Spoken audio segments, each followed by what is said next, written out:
Olá, Olá, tudo bem? eu sou a Erika Eu Dantas. sou a Ana Beatriz Martins. Nós somos advogadas aqui do escritório Dantas e Martins de São Paulo. E hoje a gente vai gravar um vídeo bem rapidinho, bem descomplicado para você que é recém-formado e quer logo abrir o seu negócio, quer trabalhar com clínica veterinária, quem sabe até abrir um hospital, quer ter o seu consultório, enfim. Nós vamos dar algumas dicas práticas para que você evite calotes no seu dia a dia e consiga fazer o seu trabalho render, seja mais realizado na sua profissão, né? Consiga ganhar dinheiro fazendo o que você gosta. Tenha menos dor de cabeça, né? Menos dor de cabeça, Isso é que é o importante. principal, exatamente. Bom, o que a gente tem aqui para dar algumas dicas, né? A gente veio dar dicas. A primeira dica seria para quando você for iniciar o seu negócio, seja como autônomo, seja trabalhando às vezes a domicílio ou até mesmo tendo um estabelecimento veterinário, que você deixe sempre bem bem claras quais são as regras do jogo, né? Deixe bem claro para o seu cliente quanto você cobra, se você atende a domicílio, qual é a taxa de deslocamento, se vai ter um procedimento durante a consulta, quanto é esse procedimento, se você parcela, vai fazer uma cirurgia e parcela, quantas parcelas, quais são as formas de pagamento, tudo bem claro. A gente costuma ver muito aqui no escritório que às vezes que há um questionamento de pagamento, de valores, é porque a conversa não foi clara desde o início. Então, o que acontece? O consumidor, se o cliente é um consumidor, ele se sente enganado. Ele pensa, poxa, mas isso não foi falado, isso não foi dito, eu achei que nessa consulta já ia ter a vacina, não teve.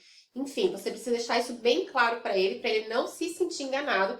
E por isso que a gente gosta de falar que tem que ficar bem claras as regras do jogo. Exato, porque se tá tudo claro, a gente acaba com aquela possibilidade do cliente vir e falar: ah, eu não vou pagar isso porque eu não sabia. Ah, isso daqui eu me recuso porque tá muito caro, eu não sabia que era isso, não sabia se estava incluso tal coisa.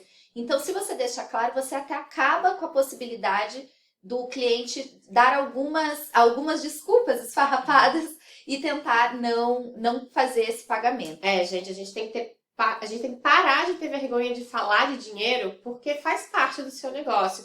Então não adianta você querer prestar todo o serviço do mundo para o seu cliente e pegar ele de surpresa ao final, né? Esse negócio de, vamos fazer aqui um exame de sangue, depois isso e aquilo, e não vai falando quanto custa cada coisa, tá? Então chega de vergonha de falar de dinheiro, deixa bem claro quanto custa para o seu cliente o seu serviço. Isso, na verdade, aproxima mais vocês dois. Deixa a relação mais estreita porque você está sendo sincero com eles.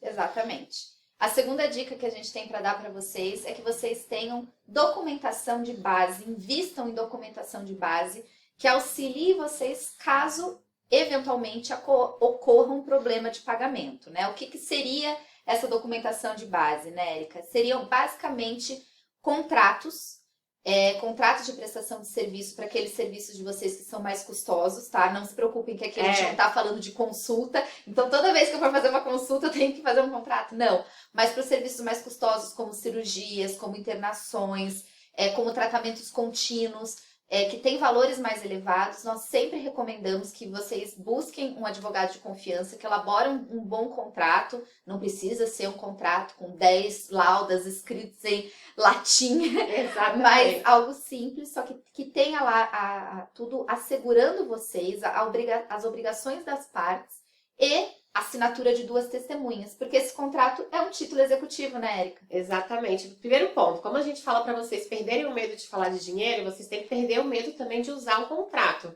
Um contrato, gente, não é um monstro, não é nada com 20 páginas. Um contrato pode ter 2 páginas. Linguagem acessível para todo mundo entender o que está sendo assinado, mas deixando bem claro qual é a minha obrigação como médico veterinário nesse tratamento e qual é a sua obrigação como meu cliente nesse tratamento.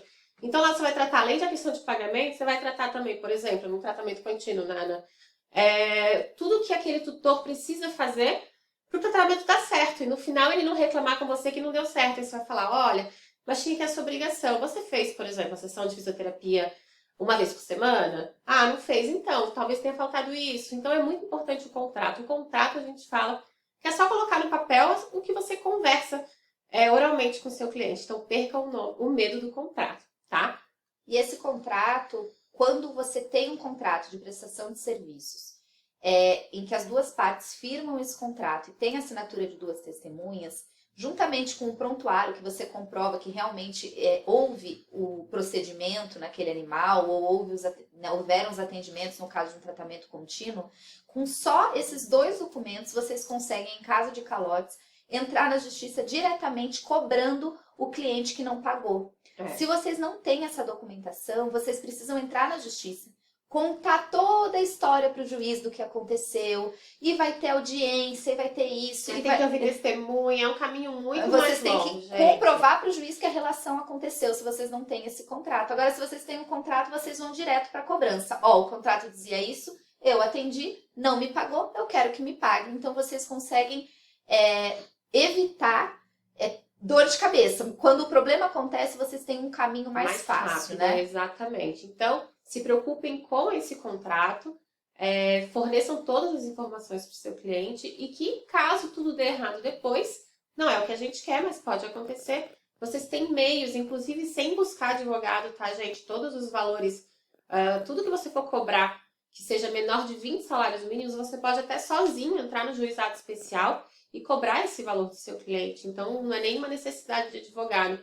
Só que vocês precisam desse documento, tá? Vocês precisam ter uma boa base. E a terceira dica que a gente veio dar, a terceira e última, para vocês terem um protocolo de cobrança. Seja qual for o seu negócio, vocês tenham um protocolo com regras claras. Se vocês tiverem pessoas que auxiliam vocês no dia a dia, no caso de um estabelecimento, né, médico veterinário, vocês fazem treinamento com esses funcionários sobre tais protocolos, dizendo exatamente qual é o passo a passo quando o cliente não paga, o cliente está demorando para pagar. Vocês vão cobrar como? Vocês vão falar para o WhatsApp? Quantas chances vocês vão dar para esse cliente, né? O que vai acontecer se depois de cobrar 3 vezes ele continuar não pagando? É nessa hora que vocês vão negativar essa pessoa? Vocês vão mandar uma notificação extrajudicial?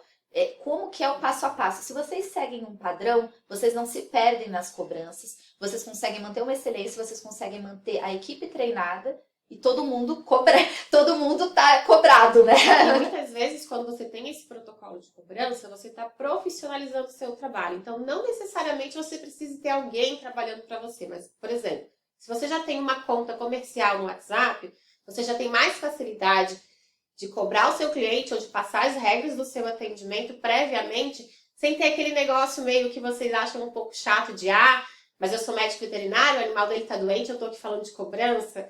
Então, só a conta comercial já te afasta um pouquinho do cliente, te deixa mais à vontade para tratar desses assuntos. Quando você tem uma equipe ou alguma secretária para fazer a cobrança, também deixa ela bem treinada para ela saber se portar nas situações e ser aquela pessoa que faz a exigência das questões burocráticas, né? Permitindo que você fique com uma cara mais friendly, assim, mais amigável para o seu cliente, não precise tratar diretamente dessas questões de cobrança. É uma boa dica também, tá? Bom, acho que isso é isso. A gente prometemos que vamos fazer um vídeo bem curtinho, bem direto. Com essas 3 dicas, vocês conseguem dar esse start aí, vocês que estão começando, né? Aí os recém-formados, vocês conseguem dar um start, evitando dor de cabeça, evitando calote, sendo reconhecidos, né, pelo trabalho de vocês. Exatamente. E com o tempo vocês vão pegando o jeito da clientela da sua região, vai sabendo como ir adaptando os protocolos de cobrança para ter menos dor de cabeça, ser reconhecido no trabalho, receber os valores devidos e assim poder crescer na carreira, investindo na própria carreira, reinvestindo, né, que início de profissão é muito assim.